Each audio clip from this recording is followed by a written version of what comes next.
Hello friends, myself Shishir Pandey, and today I will be discussing some numerical problems related with genetics. मैंने अपने previous lecture में कुछ terms discuss कर रहे थे जेनेटिक्स से रिलेटेड, और उन्हीं टर्म्स के बेसिस पे आज मैं नीट लेवल की कुछ न्यूमेरिकल प्रॉब्लम्स को डिस्कस करने जा रहा हूँ। तो देखिए, सब न्यूमेरिकल प्रॉब्लम्स का जो डेरिवेटिव फॉर्म है वो हमारा बेसिकली मोनोहाइब्रिड क्रॉस से जनरेट होता है। अब कैसे हर न्यूमेरिकल प्रॉब्लम्स के फॉर्मूलेज हम मोनोहाइब्रिड क्रॉस से जनरेट करते हैं, तो इसके बारे में हम यहां पर आज डिस्कशन करेंगे। तो देखिए, हम सबसे पहले मोनोहाइब्रिड क्रॉस को डिस्कस करते हैं। तो हमारे पास जो सबसे पहली जनरेशन मोनोहाइब्रिड क्रॉस में होती है, that is the P generation, which stands for the parental generation. Parental generation में जो भी जीनोटिपिक कॉम्बिनेशंस हम यूज कर रहे हैं वो होमोजाइगस होते हैं। दैट मीन्स कि all the forms of the genes are expressing themselves completely in the same very zygotic combination. Hence we are using a pure line or a homozygous selection when I am dealing with this particular generation, that is the P generation. तो यहाँ पे हम देखते हैं कि देखिए, हमने capital T और कैपिटल T एक होमोजाइगस फॉर्म लिया है, एक होमोजाइगस फॉर्म लिया है, और देखिए स्मॉल t हमारे पास स्मॉल t एक दूसरा होमोजाइगस फॉर्म है। अब हमें यहाँ पे ये डिस्कस करना है कि बेसिकली ये जो होमोजाइगस फॉर्म है ये कौन सा इसमें डोमिनेंट है और कौन सा इसमें बेसिकली रिसेसिव है। तो ये चीज इस चीज पे डिपेंड करेगी कि किसका प्रोटीन सिंथेसिस का लेवल हाई है। वो जीन जिसका प्रोटीन सिंथेसिस की concentration, that means higher the concentration of the protein synthesize will be a dominant form, and the gene या जो प्रोटीन लेसर अमाउंट में सिंथेसाइज होता है उसे हम रिसेसिव फॉर्म कहते हैं। तो हम अगर माने कि suppose capital T is the dominant form of that protein and small t is the recessive form of that protein, तो genetics में जब हम इसको t greater than small t लिखते हैं, that means capital T is the dominant form and small t is the recessive form. That means this particular form is a homozygous dominant form and this form is homozygous recessive form. अब देखिए, ये हमारे पास यहाँ पे दो zygotic combinations हो गए, जिसमें एक कंप्लीटली होमोजाइगस डोमिनेंट हो गया और एक कंप्लीटली होमोजाइगस रिसेसिव हो गया। अब जब इन जाइगोट में मियोसिस होगी तो बेसिकली इनसे जो जनरेटेड गैमीट्स होंगे वो यहाँ पे देखिए कैपिटल T और कैपिटल T होंगे, और यहां पे जो जनरेटेड गैमीट्स होंगे वो स्मॉल t और स्मॉल t होंगे।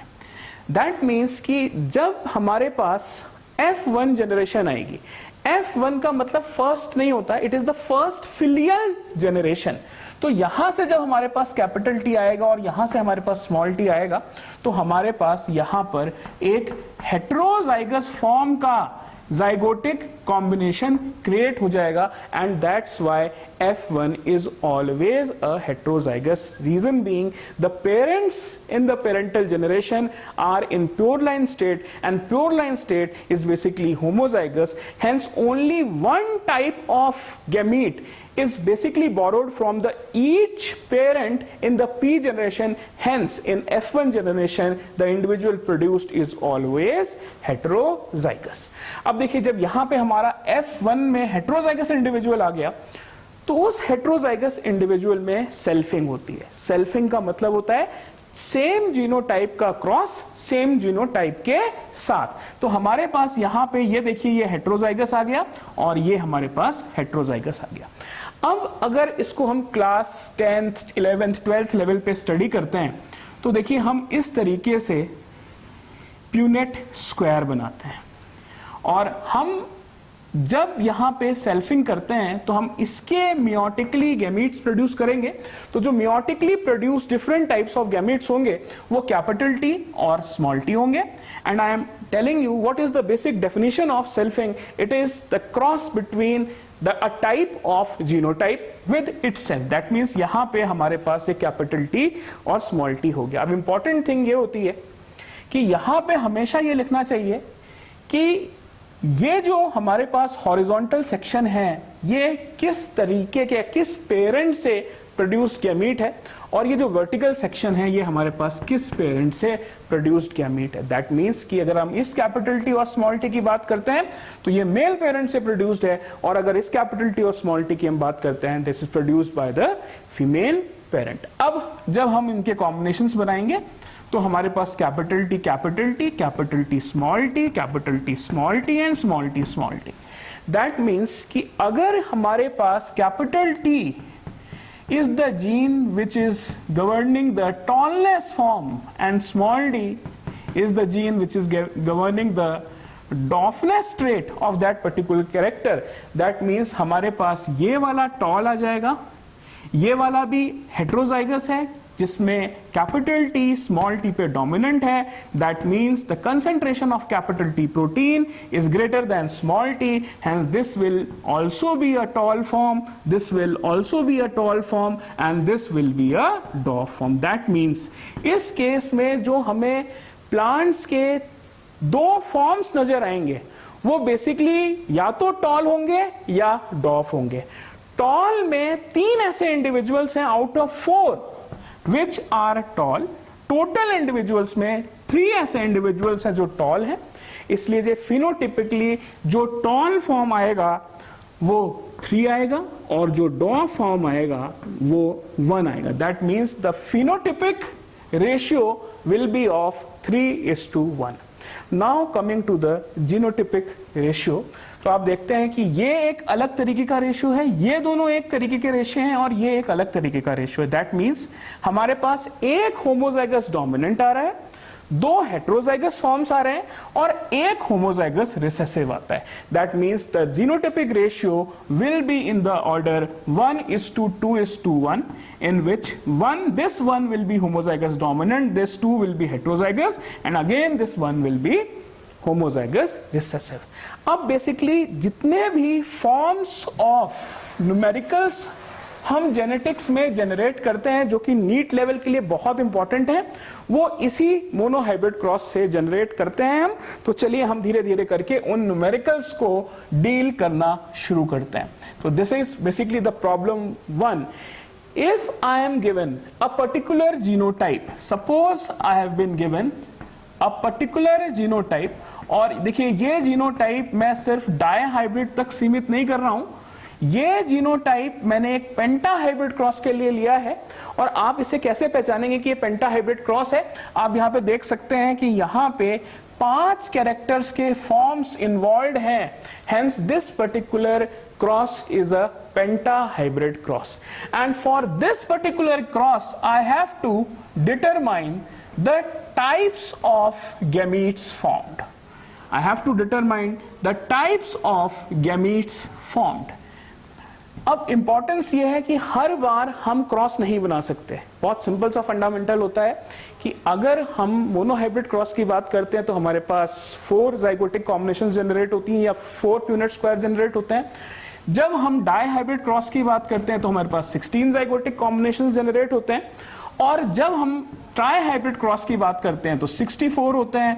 जब हम बेसिकली टेट्राहाइब्रिड क्रॉस की बात करते हैं तो 500 समथिंग जनरेट होते हैं, और जब हम पेंटाहाइब्रिड क्रॉस की बात करते हैं तो 10024 types of basically zygotic combinations generate होते हैं, जो हमारे लिए नोटबुक्स में नियरली इम्पॉसिबल हो जाता है बनाना.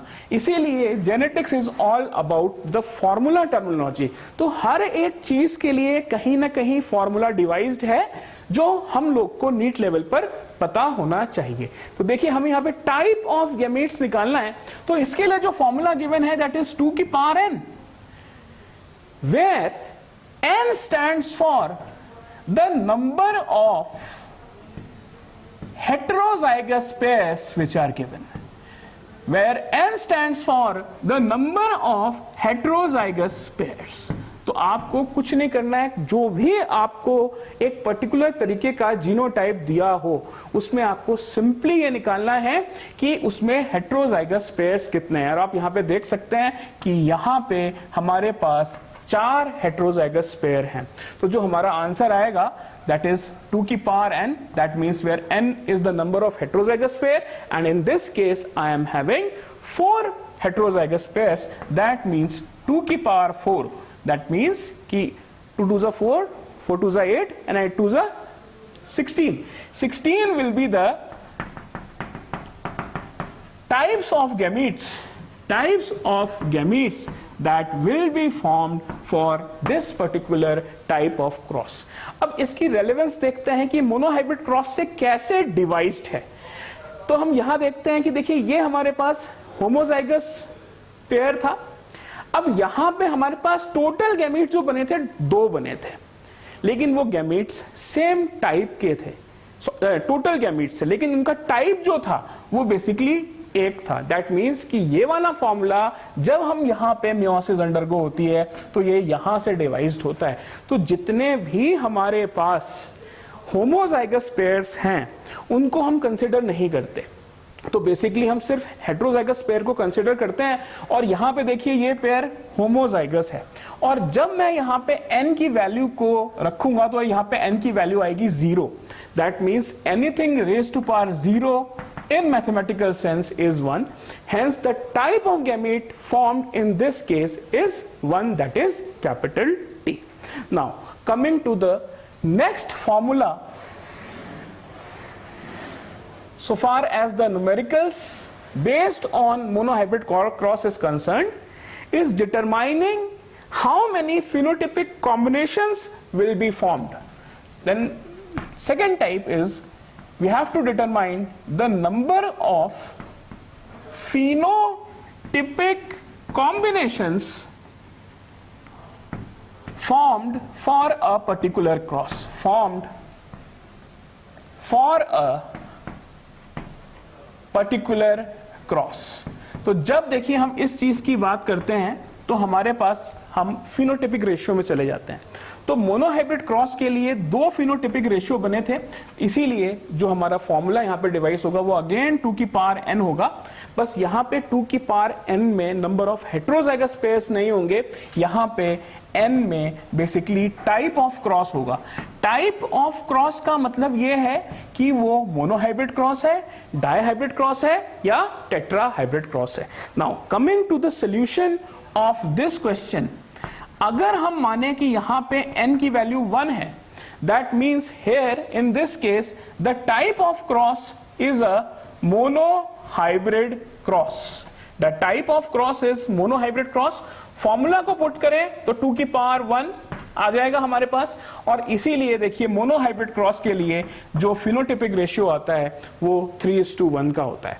अगर हम यहाँ पे देखिए डायहाइब्रिड क्रॉस को कंसिडर करते हैं तो n is equal to 2, that means here in this case this particular cross is a dihybrid cross, and putting the value of n is equal to 2, our answer is 4. That means the ratio will be 9:3:3:1. तो इस तरीके से हमने एक और formula device किया जो कि फिनोटिपिक रेशियो के फॉर्म में हमको यहाँ पे मिला। That was the number of phenotypic combinations that were formed for a particular type of cross. The next formula is type 3, in which I will be dealing with how many genotypic combinations will be formed when I am discussing in context of monohybrid cross. तो third type is कि number of genotypic combinations that will be formed for a particular type of cross. Number of genotypic combinations that will be formed for a particular type of cross. तो इसको देखते हैं हम यहाँ पे। Monohybrid cross में हमारे पास बेसिकली 3 रेशियोज आ गए थे, 1:2:1, जिसमें हमने ये देखा था कि जो जीनोटिपिक फॉर्म्स आए थे वो 1:2:1 आया था। दैट मीन्स यहीं पे हमारा फॉर्मूला डिवाइस हो गया कि the number of genotypic combinations that will be form will be equal to 3 की power n, where n stands for the type of cross. Again, for n is equal to 1, that means it is a monohybrid cross. The number of genotypic combinations as per the formula will be 3 की power n, and placing the value of n here, I am getting 3 combinations जिसका ratio हमने monohybrid cross में देखा था 1:2:1 होता है. अगर हम इसी चीज को डायहाइब्रिड क्रॉस के रिस्पेक्ट में देखें तो यही देखिए हमारे पास 3 की पावर n चला जाएगा, where in this case n stands for 2, हमारे पास 9 कॉम्बिनेशंस आते हैं. अब ये एक थोड़ी सी टिपिकल चीज होती है स्टूडेंट्स को याद रखने के लिए कि ये 9 कॉम्बिनेशन रेशियो कैसे याद रखें. तो इसका एक बहुत सिंपल सा तरीका मैं बताता हूं आपको. ये कैसे याद रखें, आप सिंपली सबसे पहले मोनोहाइब्रिड क्रॉस को के रेशियो को लिख दीजिए, मोनोहाइब्रिड क्रॉस के जीनोटिपिक रेशियो को आप लिख दीजिए, that is 1:2:1. Then you just double the ratio of this particular genotypic cross of the monohybrid cross. तो ये हमारे पास आ जाएगा 2:4:2, और इसके बाद आप इसको हाफ कर दीजिए and you will get the 9 different types of genotypic combinations that will be formed for a dihybrid cross. अब हमारे पास एक ट्राईहाइब्रिड क्रॉस में भी, क्योंकि नीट 2005 में ये क्वेश्चन एक बार आया है कि कितने जीनोटिपिक कॉम्बिनेशंस बन सकते हैं फॉर अ ट्राईहाइब्रिड क्रॉस, तो इसको भी हम इस फॉर्मूले से डील करते हैं. तो देखिए अगर हम n की पावर n की वैल्यू को 3 रख देते हैं तो यहां पे हमारे पास 27 कॉम्बिनेशंस बन जाते हैं, जिसका रेशियो थोड़ा सा याद करना डिफिकल्ट होता है, लेकिन नीट लेवल के क्वेश्चंस में वो एटलीस्ट उसका नंबर जरूर पूछ सकता है. तो ये जो मेरा टॉपिक डिस्कशन करने का जो बेसिक मोटिव ये है कि किसी भी लेवल के क्रॉस के फॉर्म्स को हम यहां पे डिस्कस कर पाए. तो बेसिकली अगर हम बात करते हैं एक ऐसा क्रॉस जिसमें 100 कैरेक्टर्स इन्वॉल्व हैं और हम चाहते हैं कि हम उसका फिनोटिपिक रेशियो निकालें या कितने फिनोटिपिक कॉम्बिनेशंस बनी हैं, तो हम उसको भी निकाल सकते हैं. हमें सिर्फ ये प्लेस करना है 3 की पावर 100, और अगर ये हम कैलकुलेट कर लेते हैं तो हमारे पास उसका सेड आंसर आ जाएगा. तो this was the third type of problem that was related with the monohybrid cross. Now एक फोर्थ प्रॉब्लम है, बहुत इजी है, कि कितने जाइगोटिक कॉम्बिनेशंस का नंबर बनेगा जब हम एक पर्टिकुलर टाइप के क्रॉस को इन्वॉल्व करेंगे. तो हम सब जानते हैं कि मोनोहाइब्रिड केस में 4 कॉम्बिनेशंस बनते हैं, या 4 जाइगोटिक कॉम्बिनेशंस बनते हैं, या 4 प्यूनेट स्क्वायर्स बनते हैं. लेकिन जब हम बात करेंगे एक ऐसा क्रॉस जिसमें 10 कैरेक्टर्स इन्वॉल्व हैं, 20 कैरेक्टर्स इन्वॉल्व हैं, then I must have a formula for that, and to calculate the total number of zygotic combinations, total number of zygotic combinations जो हमारे पास यहां पे प्रोड्यूस हो रहे हैं वो होते हैं 4 की पावर n. दैट मीन्स कि अगर हम n की वैल्यू को 1 रखें मोनोहाइब्रिड क्रॉस के लिए, तो हमारे पास टोटल 4 जाइगोटिक कॉम्बिनेशंस प्रोड्यूस हो गए. 4 जाइगोटिक कॉम्बिनेशंस प्रोड्यूस हो गए. अगर यहां पे हम n की वैल्यू को 2 रखें तो हमारे पास यहां पे देखिए 16 कॉम्बिनेशंस, जाइगोटिक कॉम्बिनेशंस या पीनट स्क्वायर प्रोड्यूस हो गए जो डायहाइब्रिड क्रॉस के लिए होते हैं, और ये हमारे पास 3 हो गया. तो आप यहां देख सकते हैं कि ये हमारे पास 64 हो गए. अगर हम n की वैल्यू को 4 रखें तो ये देखिए हमारे पास 256 हो गए. तो इतने सारे हमारे पास जाइगोटिक कॉम्बिनेशंस प्रोड्यूस हो जाते हैं जब हम बात करते हैं इस पर्टिकुलर फॉर्मूले की. Then how should we calculate the zygotic combination as per the rules of monohybrid cross. अब ऑब्वियस सी बात है, हम 256 ब्लॉक्स को अपनी नोटबुक्स में बना ही नहीं सकते. तो ये आज का जो मेरा डिस्कशन है ये प्योरली कॉम्पिटिटिव लेवल का डिस्कशन है, जो AIIMS, NEET and higher examinations जैसे IIT JAM, CSIR NET, life sciences, इस तरीके के एग्जाम्स में बहुत पूछा जाता है. It has normally nothing to do with the theoretical section what we actually study at board level. तो this is a difference between the studies which are pertaining to boards and those which are pertaining to competitions. Now suppose पांचवा बड़ा interesting form है कि हमें कोई भी एक genotype दे दिया जाता है और हमें कोई भी एक जीनोटाइप दे दिया जाए और वो कितना भी लंबा जीनोटाइप हो और हमें यह निकालना हो कि उस पर्टिकुलर तरीके के जीनोटाइप का नंबर उस पर्टिकुलर क्रॉस में कितना होगा, तो हम ये कैसे निकालेंगे, हम इसको देखिए डिस्कस करते हैं। पहले हम इस चीज को मोनोहाइब्रिड क्रॉस से डिस्कस करते हैं। सपोज कोई आपसे पूछे कि कैपिटल टी का जीनोटिपिक फॉर्म मोनोहाइब्रिड क्रॉस में कितना है या उसका नंबर कितना है, तो क्योंकि हमें मोनोहाइब्रिड क्रॉस मुंह जुबानी याद होता है तो इसीलिए हम उसको कह देते हैं 1। कोई आपसे पूछे कैपिटल टी स्मॉल टी का कॉम्बिनेशन कितना है, हम कह देते हैं 2, कि ये चीज हमने अपनी नोटबुक में कैलकुलेट करी है।